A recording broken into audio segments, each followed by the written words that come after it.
తాగునీటి సమస్య పరిష్కరించడమే తమ లక్ష్యమన్నారు AP deputy CM Pawan Kalyan. వ్యక్తిగతంగా తనకు ఎవరిపైనా కక్ష ఉండదని, అద్భుతమైన పాలన చేసి ఉంటే వైసీపీకి 11 సీట్లు వచ్చేవి కావన్నారు. తప్పు చేస్తే శిక్షించే ప్రయత్నం ఇది అని, కష్టపడే వారికి మళ్లీ కోపం తెప్పించకండి అన్నారు.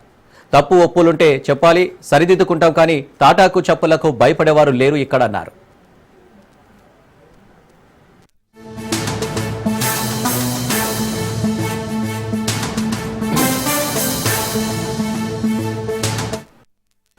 తాగునీటి సమస్య పరిష్కరించడమే తమ లక్ష్యమన్నారు AP deputy CM Pawan Kalyan.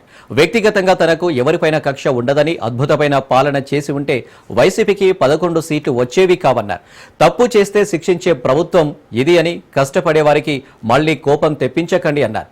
తప్పులుంటే చెప్పాలి, సరిదిద్దుకుంటాం, కానీ తాటాకు చప్పులకు భయపడేవారు లేరు ఇక్కడ అన్నారు. మన జిల్లాకు సంబంధించి వెలిగొండ ప్రాజెక్టుకి 4,000 కోట్ల రూపాయలు కావాలి. దాంట్లో మేజర్ ఎవరైతే భూపరిహారానికి కావాలి వాళ్ళు అప్పులు తీసుకున్నారు. రాష్ట్రం మీద లక్షల కోట్ల అప్పులు తీసుకున్నారు. కానీ మనకు ఒక వెలిగొండ ప్రాజెక్ట్ తేలేకపోయారు. అలాగే గత ప్రభుత్వం జల జీవన్ మిషన్ అనేది దాహం తీర్చేది, గంగమ్మ తల్లి మనకి దాహం తీర్చేది. జలజయం అనేది ప్రధానమంత్రి గారు చాలా గుండెల్లోకి ఎత్తుకొని భుజాల మీదకి ఎత్తుకున్న ఈ స్కీమ్ ఇది. అలాంటి స్కీమ్ కి ఈ రోజున మాట్లాడితే గత పాలకులు మళ్ళీ రౌడిజం చేయడానికో, గూండాగర్దీ చేయడానికో, రౌడిజం చేయడానికో అలాంటి భావన మళ్ళీ ఉంది. మీకు తెలుసు కదా, రౌడిజానికి, గుండాగర్దీలకి బయటపడితే మన రాజకీయాలకు వస్తాం, కేసులు పెడతాం. వస్తే 29లో మేము అంతు చూస్తామంటే మీరు రావాలి కదా.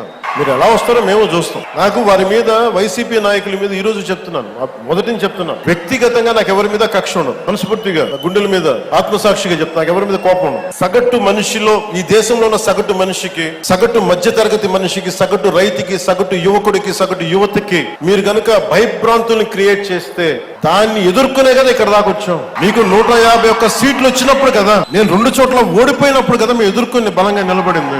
గుండెల్లో ఎంత దమ్ము ఉండాలి, రక్తంలో ఎంత వేడి ఉండాలి మీలాంటి వాళ్ళు తట్టుకోవాలంటే. మీరు అద్భుతమైన పాలన చేసి కనుక ఉండుంటే మీరు 11 సీట్లకు వచ్చేవాళ్ళు కాదు. ఇది కక్ష తీర్చుకునే ప్రభుత్వం కాదు. ఇది తప్పులు చేస్తే శిక్షించే ప్రభుత్వం. ఇది కడుపు ఖాళీ ఉన్నవాడికి కష్టపడి పనిచేద్దాం అనుకున్నా మళ్ళీ తిరిగి కోపం తెప్పించుకోండి. పని చేసుకుని తల ఉంచుకొని పని చేసుకుని వెళ్ళిపోతున్నాం.